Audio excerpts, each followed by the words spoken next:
I'd like to tell you about the strangest secret in the world. Some years ago, the late Nobel Prize-winning Dr. Albert Schweitzer was being interviewed in London, and a reporter asked him, "Doctor, what's wrong with men today?" And the great doctor was silent a moment, and then he said, "Men simply don't think." It's about this that I want to talk with you. We live today in a golden age. This is an era that man has looked forward to, dreamed of, and worked toward for thousands of years. But since it's here, we pretty well take it for granted. We in America are particularly fortunate to live in the richest land that ever existed on the face of the earth, a land of abundant opportunity for everyone. But do you know what happens? Well, let's take 100 men who start even at the age of 25. Do you have any idea what will happen to those men by the time they're 65? These 100 men who all start even at the age of 25 believe they're going to be successful. If you asked any one of these men if he wanted to be a success, he'd tell you he did. And you'd notice that he was eager toward life, that there was a certain sparkle to his eye, an erectness to his carriage, and life seemed like a pretty interesting adventure to him. But by the time they're 65, 1 will be rich. 4 will be financially independent. 5 will still be working. 54 will be broke. Now think a moment. Out of the 100, only 5 make the grade. Now why do so many fail? What has happened to the sparkle that was there when they were 25? What's become of the dreams, the hopes, the plans? And why is there such a large disparity between what these men intended to do and what they actually accomplished? When we say about 5% achieve success, we have to define success. And here's the best definition I've ever been able to find. Success is the progressive realization of a worthy ideal. If a man is working toward a predetermined goal and knows where he's going, that man is a success. If he's not doing that, he's a failure. Success is the progressive realization of a worthy ideal. Rollo May, the distinguished psychiatrist, wrote a wonderful book called Man's Search for Himself. And in this book he says, the opposite of courage in our society is not cowardice. It is conformity. And there you have the trouble today. It's conformity, people acting like everyone else without knowing why, without knowing where they're going. Now think of it. In America right now, there are over 18 million people 65 years of age and older. And most of them are broke. They're dependent on someone else for life's necessities.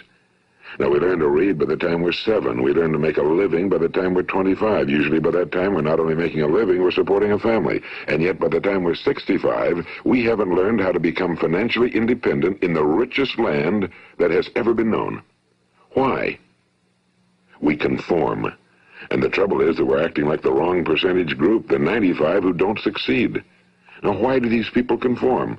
Well, they really don't know. These people believe that their lives are shaped by circumstances, by things that happen to them, by exterior forces. They're outer-directed people.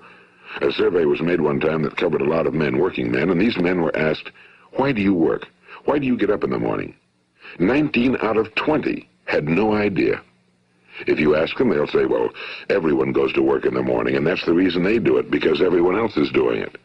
Now let's get back to our definition of success. Who succeeds? The only person who succeeds is the person who is progressively realizing a worthy ideal. He's the person who says, I'm going to become this, and then begins to work toward that goal.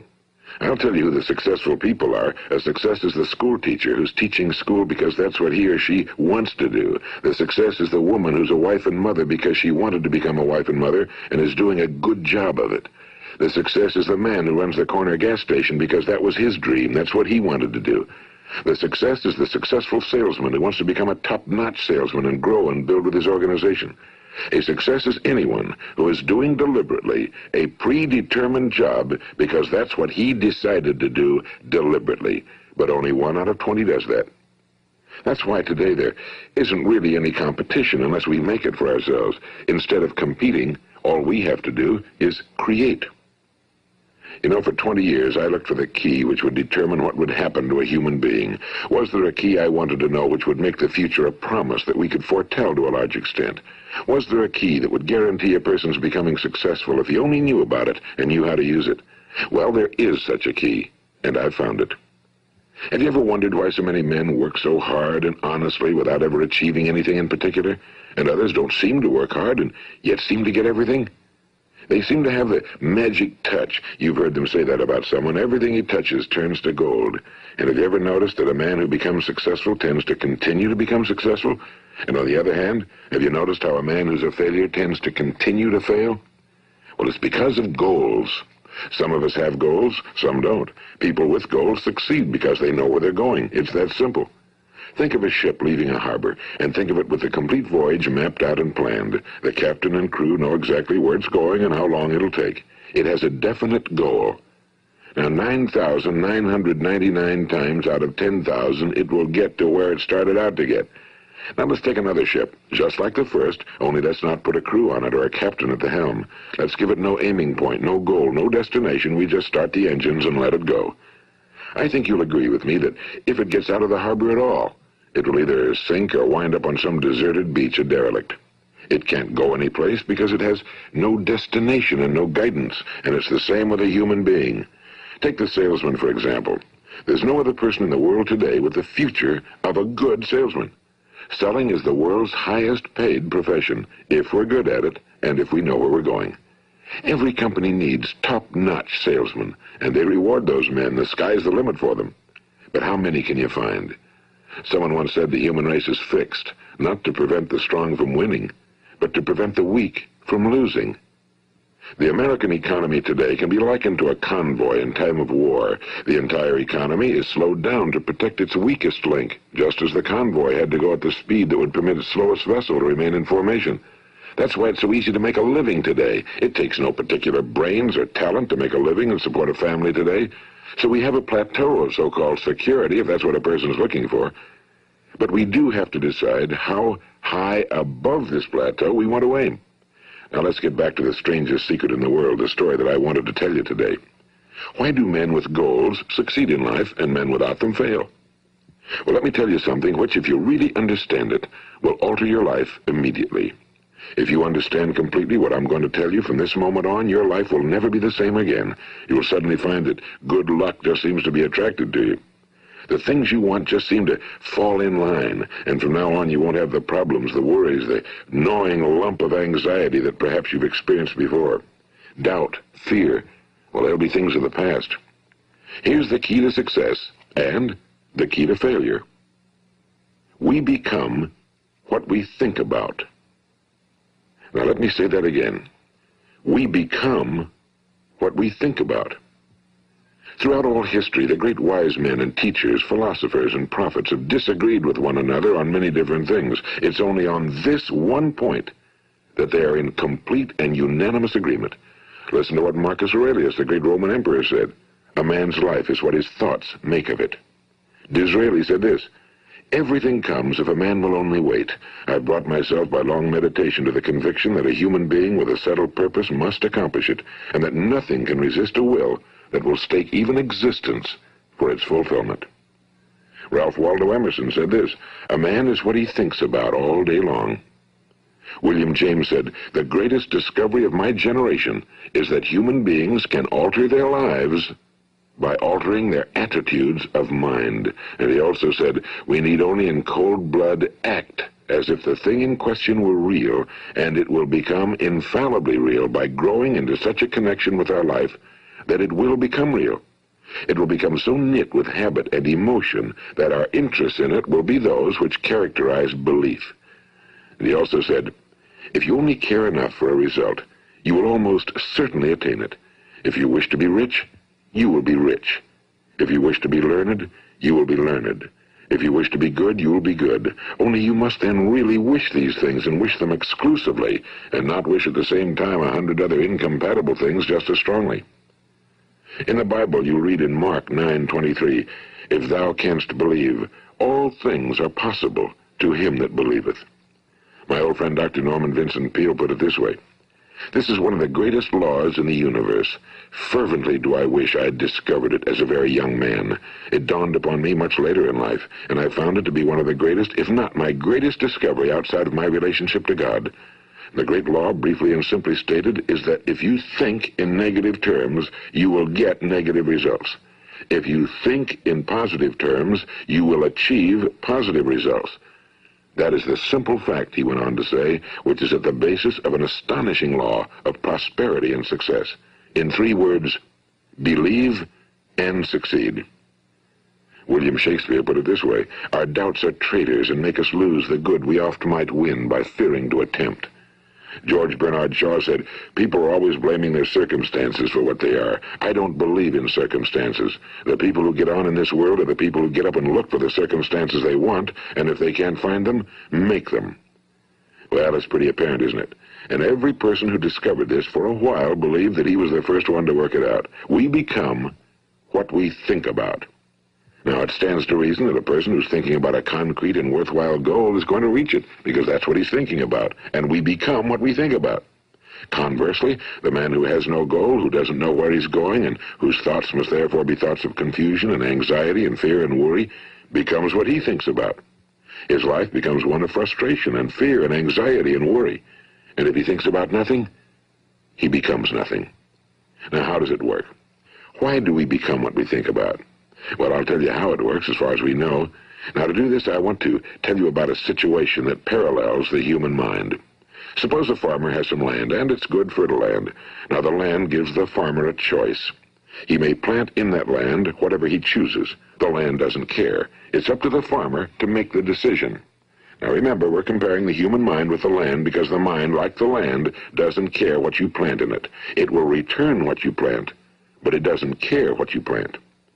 Now, let's say that the farmer has 2 seeds in his hand. One is a seed of corn. The other is nightshade, a deadly poison.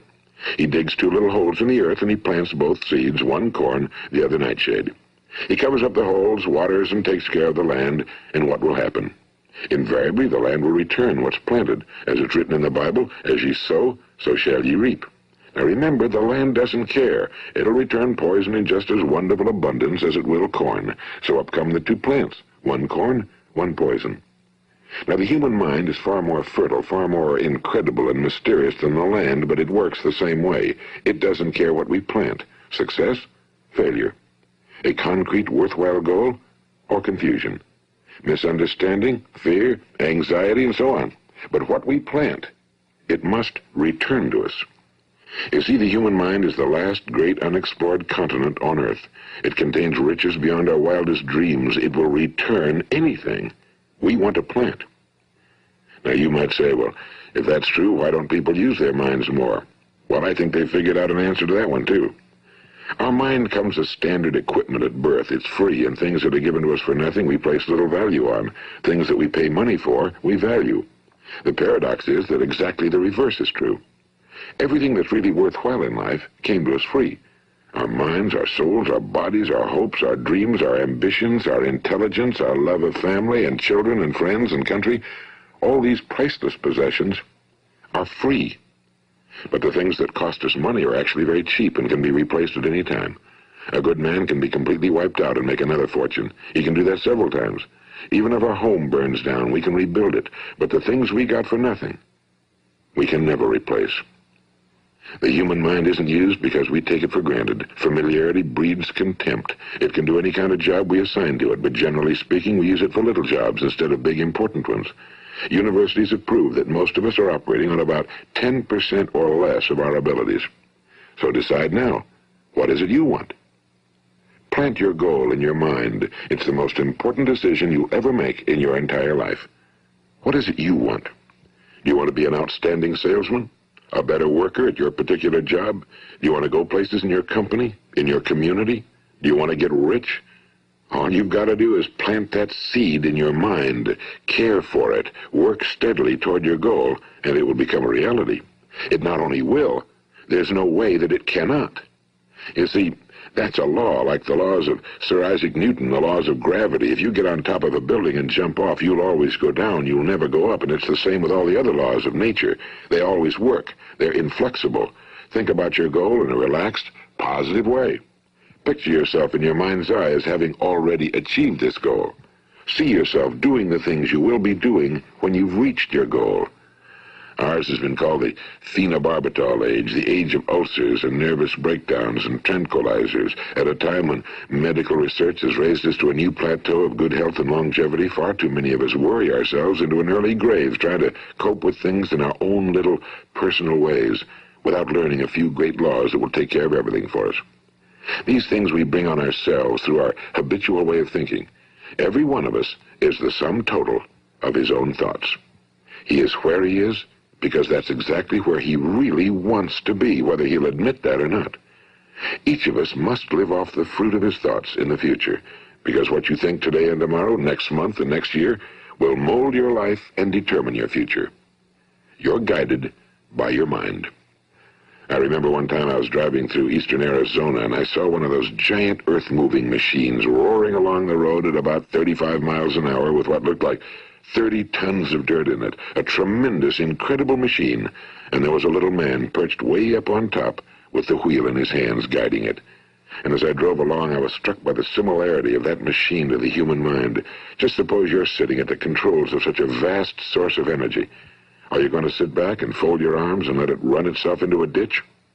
Or are you going to keep both hands firmly on the wheel and control and direct this power to a specific, worthwhile purpose? It's up to you. You're in the driver's seat.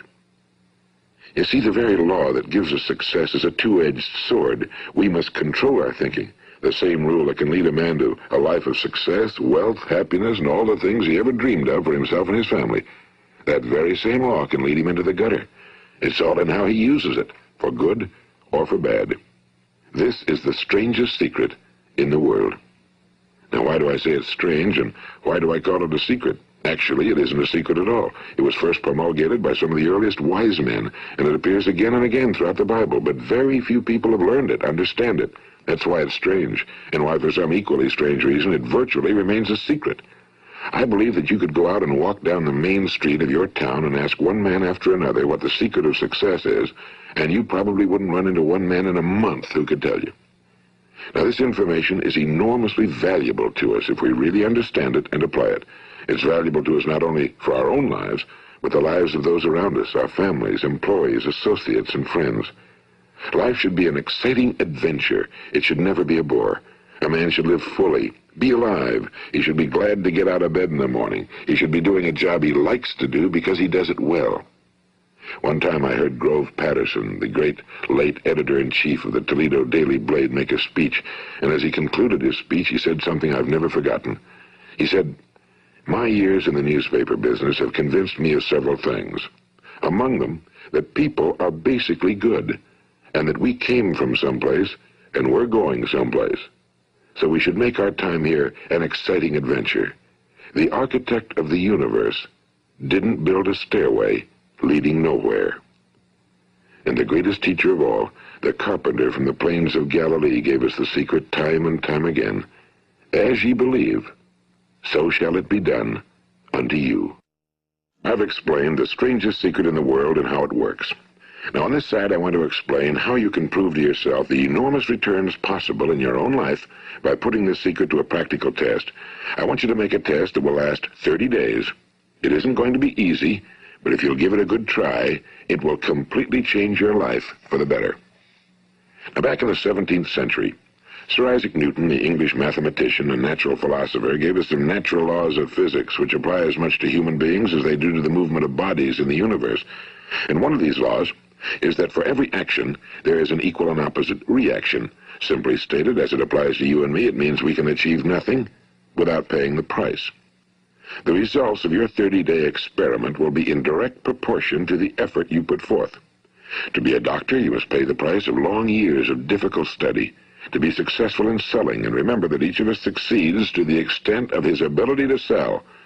Selling our families on our ideas, selling education in schools, selling our children on the advantages of living the good and honest life, selling our associates and employees on the importance of being exceptional people. To, of course, the profession of selling itself. But to be successful in selling our way to the good life, we must be willing to pay the price. Now, what is that price? Well, it's many things. First, it's understanding emotionally, as well as intellectually, that we literally become what we think about, that we must control our thoughts if we're to control our lives. It's understanding fully that as ye sow, so shall ye reap. Second, it's cutting away all fetters from the mind and permitting it to soar as it was divinely designed to do. It's the realization that your limitations are self-imposed and that the opportunities for you today are enormous beyond belief. It's rising above narrow-minded pettiness and prejudice. And third, it's using all your courage to force yourself to think positively on your own problem, to set a definite and clearly defined goal for yourself, to let your marvelous mind think about your goal from all possible angles, to let your imagination speculate freely upon many different possible solutions, to refuse to believe that there are any circumstances sufficiently strong to defeat you in the accomplishment of your purpose, to act promptly and decisively when your course is clear, and to keep constantly aware of the fact that you are at this moment standing in the middle of your own acres of diamonds, as Russell Conwell used to point out. And fourth, save at least 10% of every dollar you earn. It's also remembering that no matter what your present job, it has enormous possibilities if you're willing to pay the price. Now let's just go over the important points in the price each of us must pay to achieve the wonderful life that can be ours. It is, of course, worth any price. 1. You will become what you think about. 2. Remember the word imagination and let your mind begin to soar. 3. Courage. Concentrate on your goal every day. 4. Save 10% of what you earn. And 5. Action. Ideas are worthless unless we act on them. Now, I'll try to outline the 30-day test I want you to make. Keep in mind that you have nothing to lose by making this test and everything you could possibly want to gain. There are two things that may be said of everyone. Each of us wants something, and each of us is afraid of something. I want you to write on a card what it is you want more than anything else. It may be more money. Perhaps you'd like to double your income or make a specific amount of money. It may be a beautiful home. It may be success at your job. It may be a particular position in life. It could be a more harmonious family. Each of us wants something. Now write down on your card specifically what it is you want. Make sure it's a single goal and clearly defined. You needn't show it to anyone, but carry it with you so that you can look at it several times a day. Think about it in a cheerful, relaxed, positive way each morning when you get up, and immediately you have something to work for, something to get out of bed for, something to live for. Look at it every chance you get during the day and just before going to bed at night. And as you look at it, remember that you must become what you think about, and since you're thinking about your goal, you realize that soon it will be yours. In fact, it's yours really the moment you write it down and begin to think about it. Look at the abundance all around you as you go about your daily business. You have as much right to this abundance as any other living creature. It's yours for the asking. Now we come to the difficult part. Difficult because it means the formation of what is probably a brand new habit, and new habits are not easily formed. Once formed, however, it will follow you for the rest of your life. Stop thinking about what it is you fear. Each time a fearful or negative thought comes into your consciousness, replace it with a mental picture of your positive and worthwhile goal. And there'll come times when you'll feel like giving up. It's easier for a human being to think negatively than positively. That's why only 5% are successful. You must begin now to place yourself in that group. For 30 days, you must take control of your mind. It will think about only what you permit it to think about. Each day for this 30-day test, do more than you have to do. In addition to maintaining a cheerful, positive outlook, give of yourself more than you've ever done before. Do this knowing that your returns in life must be in direct proportion to what you give. The moment you decide on a goal to work toward, you're immediately a successful person. You are then in that rare and successful category of people who know where they're going. Out of every 100 people, you belong to the top 5. Don't concern yourself too much with how you're going to achieve your goal. Leave that completely to a power greater than yourself. All you have to do is know where you're going. The answers will come to you of their own accord and at the right time. Remember these words from the Sermon on the Mount, and remember them well. Keep them constantly before you this month of your test. Ask, and it shall be given you. Seek, and ye shall find. Knock, and it shall be opened unto you.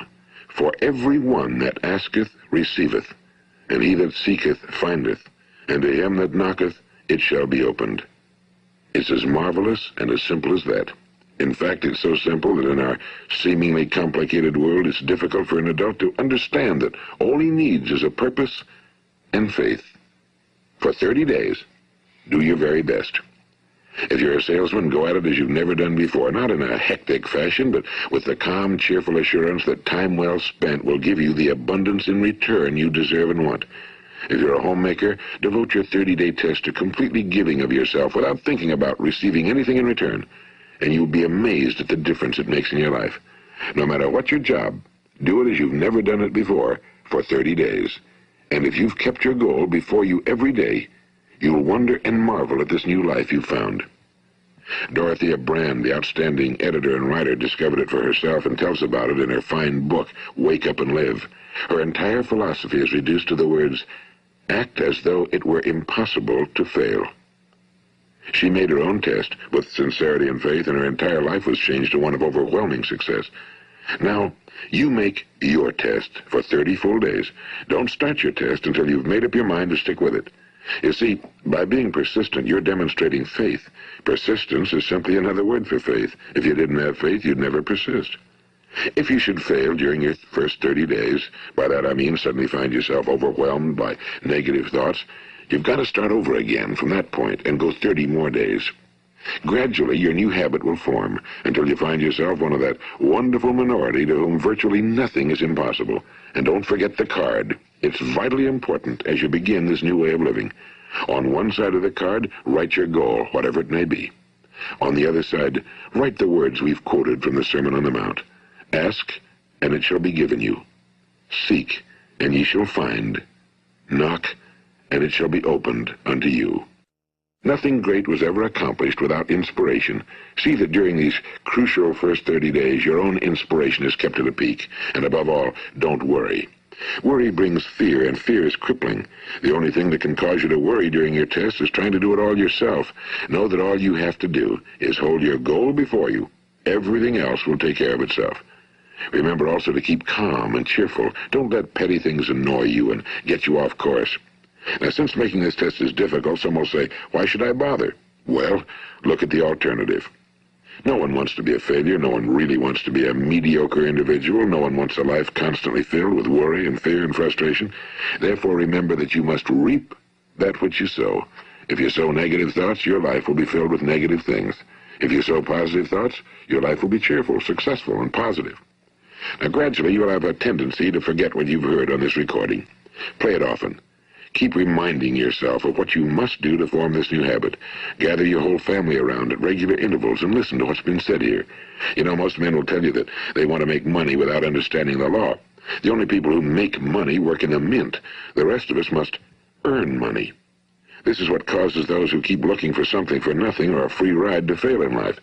The only way to earn money is by providing people with services or products which are needed and useful. We exchange our time and our product or service for the other man's money. Therefore, the law is that our financial return will be in direct proportion to our service. Now, success is not the result of making money. Making money is the result of success, and success is in direct proportion to our service. Most people have this law backwards. They believe that you're successful if you earn a lot of money. The truth is that you can only earn money after you're successful.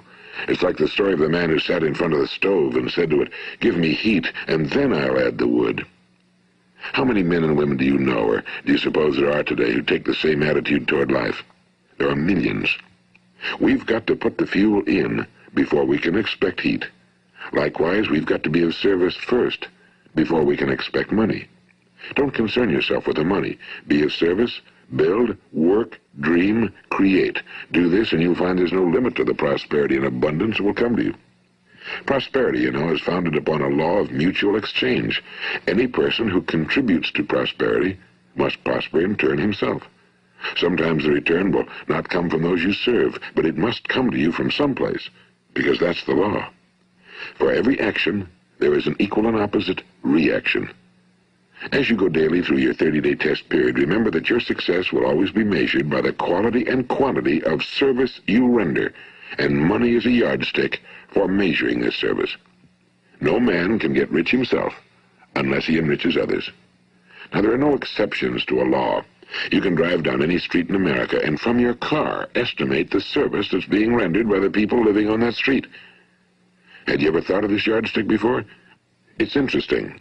Some, like ministers and priests and other devoted people, measure their returns in the realm of the spiritual, but again, their returns are equal to their service.